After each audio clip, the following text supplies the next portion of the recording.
복음의 핵심을 세 가지로 우리가 말한다면 그것은 예수님의 십자가, 그리고 부활, 그리고 재림을 우리가 말할 수가 있겠죠. 오늘 우리가 함께 읽은 말씀은 우리가 이 예수님의 이 십자가, 부활, 다시 오심, 특별히 예수님의 십자가를 바라볼 때마다 우리가 어떤 마음을 갖고 살아야 되겠는가라고 하는 것을 우리에게 알려주십니다. 우리가 이런 얘기를 잘 아시죠? 발자국이라는 그 아주 짧은 이야기 말이죠. 어떤 사람이 자기 인생을 이렇게 되돌아보게 되었는데 그것이 이제 모래 위에 새겨진 발자국과 같더라라고 하는 거 아니겠어요? 보니까 두 쌍의 발자국이 있더라라고 하는 거예요. 아, 예수님이 나와 늘 함께 하셨구나라고 하는 것을 이제 깨달았던 건데, 그런데 참 이상하게도 그 발자국이 한 쌍만 있는 때가 있더라라고 하는 거예요. 근데 그 발자국이 한 쌍만 있었을 때는 내가 가장 힘들 때였다라고 하는 거죠. 아, 힘들 때 왜 발자국이 두 쌍에서 한 쌍이 됐는가? 아니, 내가 가장 힘들 때 예수님은 나를 버리셨나요? 이제 이렇게 이제 질문을 하게 됐던 거죠. 그랬을 때 이제 우리 예수님의 대답은 내가 너를 업고 걸었다라고 말씀하셨던 거, 그것이 그 발자국이라는 짧은 스토리의 아주 감동적인 그런 부분이 아니겠어요? 그런데 오늘 말씀 46절에 보시면은 예수님이 엘리 엘리 라마 사박다니 나의 하나님 어찌하여 나를 버리셨습니까? 예수님이 큰 어둠 가운데 고통 중에 예수님은 어찌해서 나를 버리셨습니까? 라고 그렇게 우리 하나님 앞에 큰 소리로 여쭈시지 않습니까? 그랬을 때 우리는 이 발자국의 이야기처럼 그때 우리 하나님이 예수님을 업으셨던 것이 아닌가 이제 이렇게 우리는 생각을 하죠. 그러나 사실은 아닙니다. 정반대입니다. 오늘 어찌하여 나를 버리셨습니까? 라고 말씀하신 것처럼 실은 예수님은 하나님께 버림받으신 거죠. 그렇지 않고는 마태복음 20장 28절 인자가 온 것은 섬기려 하고 자기 목숨을 다른 사람의 대속물로 주려 합니다. 다시 말하면 예수님이 우리의 죄를 짊어지시기 위해서 하나님께 버림받으시지 않으셨다면 우리의 대속물이 되실 수 없으셨던 것이다 라고 하는 것을 우리가 기억하셔야 됩니다. 우리는 어찌해서 날 버리셨습니까? 라고 하는 이 예수님의 이 고통을 우리가 생각하면서도 우리는 자연스럽게 뭘 생각하냐면 발자국의 내용을 우리는 생각하는 거거든요.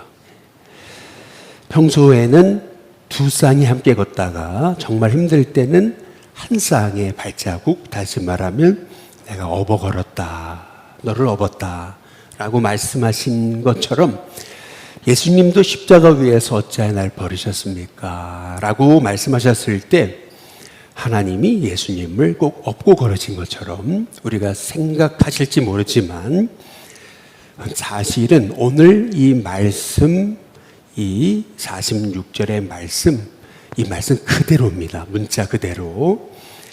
예수님은 마지막까지 이 땅에 오신 목적을 자신이 우리를 위해 버림당하심으로 이루신 것이다 라고 하는 것을 우리가 이제 깨달아 알아야 된다라고 하는 것입니다.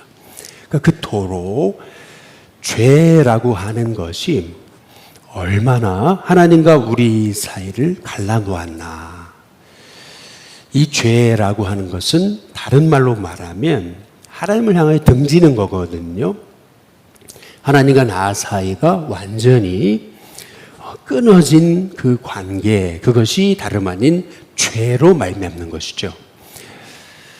예수님이 그 죄를 해결하시기 위해서 나 대신 하나님 앞에 버림받으신 사건, 그것이 다름 아닌 십자가였다라고 하는 그러한 사실입니다. 그래서 45절에 보시면 제6시로부터 온 땅에 어둠이 임하여 제9시까지 계속되더니 라고 이렇게 말씀하고 있거든요. 12시부터 오후 3시까지 그 땅에 정말 빛 하나 없는 그런 칠흑 같은 어두움이 그 땅에 임했다라고 하는 것을 우리가 보게 될 때에 이 땅에 예수님 없이는 참된 구원 없고 참된 빛이 없고 그리고 참된 회복도 없다라고 하는 것을 우리가 이제 깨닫게 이제 되는 것이죠. 그런데 그 예수님이 십자가에 못 박히셔서 우리 대신 하나님 앞에 버림당하시는 그 사건 속에서 어떤 사람들은 예수님이 엘리 엘리 라마 사박다니 하시니까 그 엘리라고 부르시는 그 모습을 잘못 알아듣고 그들은 뭐라 그러냐면은 47절에 보니까 거기 섰던 자 중 어떤 이들이 듣고 이르되 이 사람이 엘리야를 부른다 이렇게 이제 말하고 이제 있습니다. 예수님은 나의 하나님이라고 부르고 계시는데 그들은 엘리야를 부른다 이제 이렇게 그들은 예수님의 그 마음을 전혀 이해하지 못했다라고 하는 그러한 사실이죠. 우리도 얼마나 깨달아 알아야 될 것을 깨닫지 못하고 오해하는 경우 그것이 얼마나 많은가라고 하는 것입니다. 우리도 얼마나 참되게 알아줘야 될 그런 마음들을 우리가 알아주지 못하고 있는가라고 하는 것을 이제 볼 수가 있는 거죠. 배우자는 또 배우자, 또 자녀는 부모의 마음, 또 부모는 또 자녀의 마음, 또 목회자는 성도의 마음, 또 성도는 목회자의 마음, 얼마나 우리가 잘 모르고 있는가라고 하는 것을 우리가 이 말씀을 통해 이제 깨닫게 이제 되는 것입니다. 예수님이 십자가에 죽으셨을 때 오늘 여기 50절에 보니까 예수께서 다시 크게 소리 지르시고 영원히 떠나시니라. 예수님이 십자가에 죽으셨을 때 나타났던 일이 있는 거죠. 먼저 첫 번째는 뭐냐면 51절에 보면은 이에 성소 휘장이 위로부터 아래까지 찢어져 둘이 되고 땅이 진동하며 바위가 터지고 이렇게 말씀하거든요. 예수님이 십자가에 죽으셨을 때 일어났던 일, 그것은 뭐냐 하면 성소 휘장이 위로부터 아래로 찢어졌다. 그래서 둘이 됐다. 이렇게 말씀하고 있습니다. 이 성소의 휘장은 하나님과 나 사이가 죄로 막힌 것처럼 하나님과 나 사이를 갈라놓았던 그러한 것이죠. 그러나 예수님이 우리 대신 십자가를 지시고 그 죄를 짊어지심을 통해서, 다시 말해 하나님께 버림받으심을 통해서 하나님과 나 사이에 막힌 그 담이 무너지는, 그래서 우리는 언제든지 때를 따라 돕는 은혜를 얻기 위해서 은혜의 보좌 앞에 나갈 수 있는 그러한 은혜의 특권을 얻은 자가 됐다라고 하는 것을 우리가 알 수가 있습니다. 또 두 번째는 뭐냐 하면 여기 52절에 보니까 무덤들이 열리며 자던 성도의 몸이 많이 일어났다 이렇게 말씀하고 있습니다. 예수님 십자가에 죽으셨을 때 땅이 진동하고 그리고 바위가 터졌다 이렇게 말씀하고 있어요.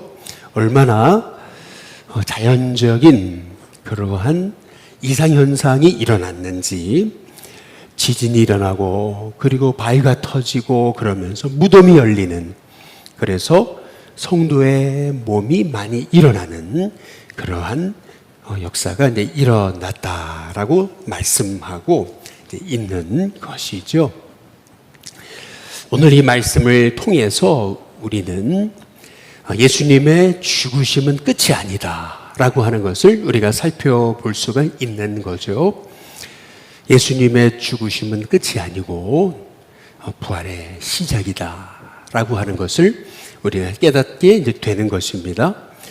그런데 오늘 여기 54절에 보면은 뜻밖의 한 사람, 뜻밖의 사람의 반응이 이제 나오게 되는 거죠. 우리 54절 우리 함께 같이 한번 읽어보겠습니다. 같이 읽습니다. 시작. 백부장과 및 함께 예수를 지키던 자들이 지진과 그 일어난 일들을 보고 심히 두려워하여 이르되 이는 진실로 하나님의 아들이었도다 하더라. 십자가 위에서 예수님이 우리 죄를 감당하시고 죽으시는 그 사건 속에서 참 놀라운 기이한 일들이 일어나게 됐잖아요. 근데 그 사건 속에서 뜻밖의 사람, 바로 백부장, 로마의 백인 대장이 예수님은 진실로 하나님의 아들이었구나 라고 하는 그런 뜻밖의 고백을 올려드리고 있는 것을 이제 볼 수가 있습니다. 우리가 마태복음을 통해서 예수님이 이 땅에 태어나셨을 때 그때 뜻밖의 사람들이 예수님을 찾아오잖아요. 저 동방의 박사들, 페르시아로부터 이 동방의 박사들이 예수님을 경배하러 오지 않습니까? 그들이 와서 그들이 보여줬던 행동은 뭐냐 하면 별을 보고 크게 기뻐하더라라고 그렇게 말씀하고 있지 않습니까? 매우 크게 기뻐하고 기뻐했던 그러한 그 사람들은 아주 뜻밖의 사람이었다라고 하는 거죠. 전혀 뜻밖의 사람, 생각지 못했던 사람, 생각지 못했던 인물들이 예수님을 바라보고 매우 기뻐하고 그분이 누구신지를 알았다라고 우리가 마태복음을 통해서 이제 깨닫게 되는 거죠.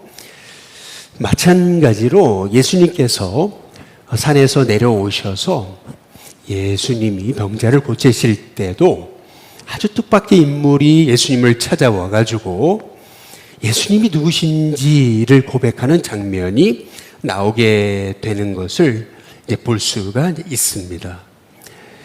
다시 말해서 소위 이제 이런 거죠.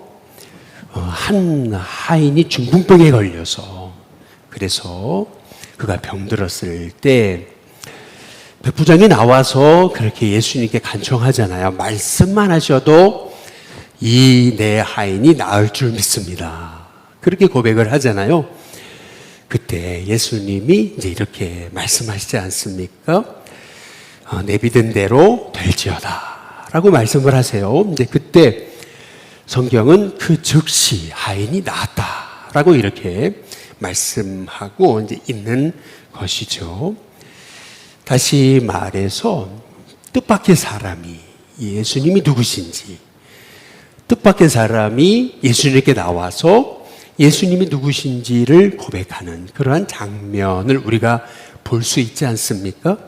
근데 이 사건은 이게 끝이 아닌 거죠. 한 가나안 여인이 딸이 흉악하게 귀신이 들렸잖아요. 근데 예수님은 전혀 반응도 안 하시고 아는 체도 안 하시고 오히려 그 여인의 마음에 아주 상처가 되는 말을 이제 하시잖아요.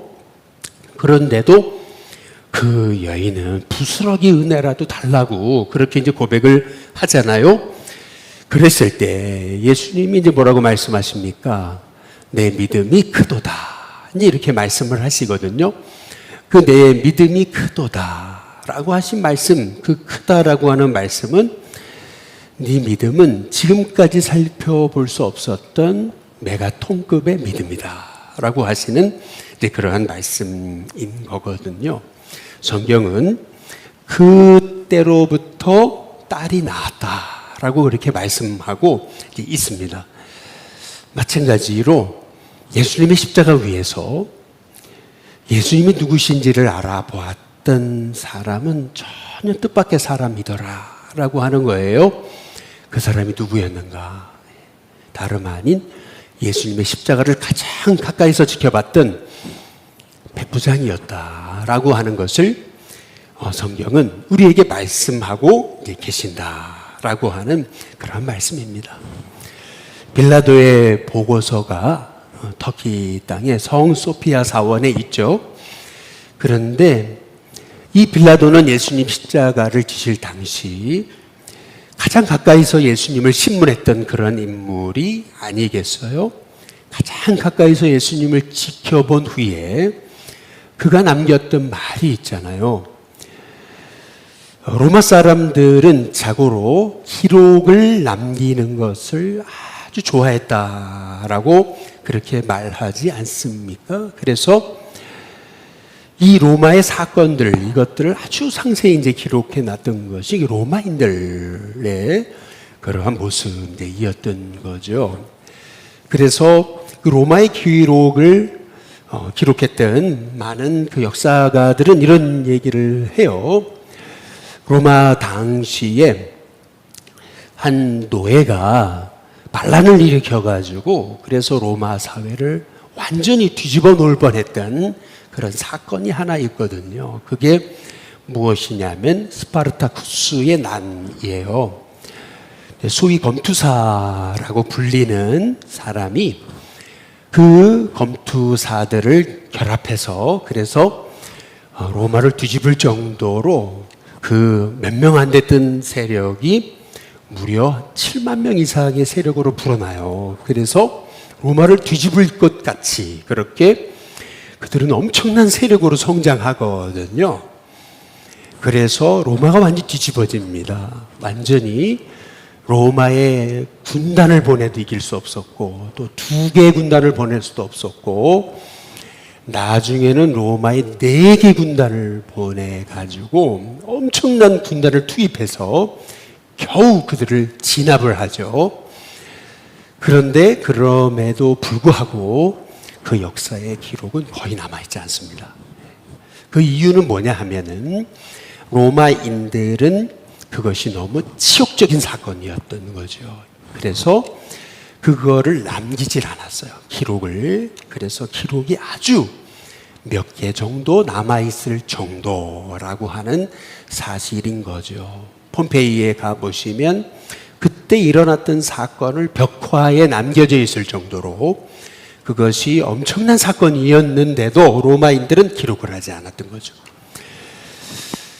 마찬가지로 이러한 사건들을 보게 될 때 로마 사람들은 아주 원래 기록을 남기는데 아주 탁월했다라고 하는 점을 우리가 비춰볼 때에 빌라도는 그 예수님의 사건을 기록하여 로마 당국에 이제 보고했던 것을 우리가 볼 수가 있는 겁니다. 그런데 그 빌라도의 한마디, 그것은 뭐냐 하면은 이 사람은 죄가 없다라고 하는 그 한마디, 그것을 우리가 살펴볼 수 있는 것이죠. 마찬가지로 사람은 가장 힘들고 어려울 때 그 사람이 누군가라고 하는 것을 우리는 깨닫게 되는 것입니다. 근데 가장 가까이서 지켜봤던 이 백부장은요, 예수님을 향해서 자기도 모르게 고백하는 거죠. 십자가에 죽으실 때 오후 12시부터 오후 3시까지 어둠이 가득해요. 예수님이 십자가에 죽으신 후에 성수의 휘장이 찢어지고 그리고 온 땅에 진동이 일어나고 바위가 터지고 무덤이 열리는 그런 사건들을 경험하게 되면서 이 백부장은 이런 고백을 하는 거예요. 심히 두려워하면서 그는 말하는 거죠. 야, 이분이야말로 정말 하나님의 아들이었구나 라고 이제 그렇게 고백하게 이제 되는 것이죠. 마찬가지로 우리는 십자가를 바라볼 때마다 그분이 바로 하나님의 아들이신데 날 위해 내 죄를 감당하시기 위해 십자가 위에서 버림받으신 거구나 라고 하는 것을 우리가 생각을 하게 된다면요, 우리의 믿음은요 이 동방박사들처럼 매우 크게 기뻐하고 기뻐하더라 라고 하는 그러한 고백처럼 우리는 참된 기쁨으로 살아가게 될 것이고, 뿐만 아니라 이 백부장 한 사람의 믿음을 통해서 그의 중풍병 걸린 하인이 낫게 되잖아요. 마찬가지로 나 한 사람을 통해서 나로 말미암아 내 주변 사람이 복을 받게 될 것이고, 뿐만 아니라 딸의 흉악한 귀신 들린 것을 그 메가톤급의 믿음으로 고침받았던 이 가나안 여인의 모습처럼 내 가정에, 내 인생에 오래된 해결할 수 없었던 문제가 해결받는 은혜가 있게 된다라고 하는 사실, 우리가 오늘 말씀을 통해서 우리가 깨달으면서 우리가 늘 십자가를 바라볼 때마다 날 위해 우리 하나님의 아들 예수님이 십자가에 죽으신 거구나, 바로 그토록 십자가에서 버림받으신 거구나, 이것이 얼마나 큰 은혜의 사건인지, 어떻게 날 위해 십자가에 죽으시고 하나님께 버림받으셨는지요 라고 하는 그런 믿음의 고백을 가지고 오늘 이 아주 뜻밖의 사람의 믿음의 고백처럼 우리의 고백도 정말 주님 예수님을 바라볼 때마다 그 믿음이 뜻밖의 믿음이 될 수 있게 되시기를 주님의 이름으로 축복합니다.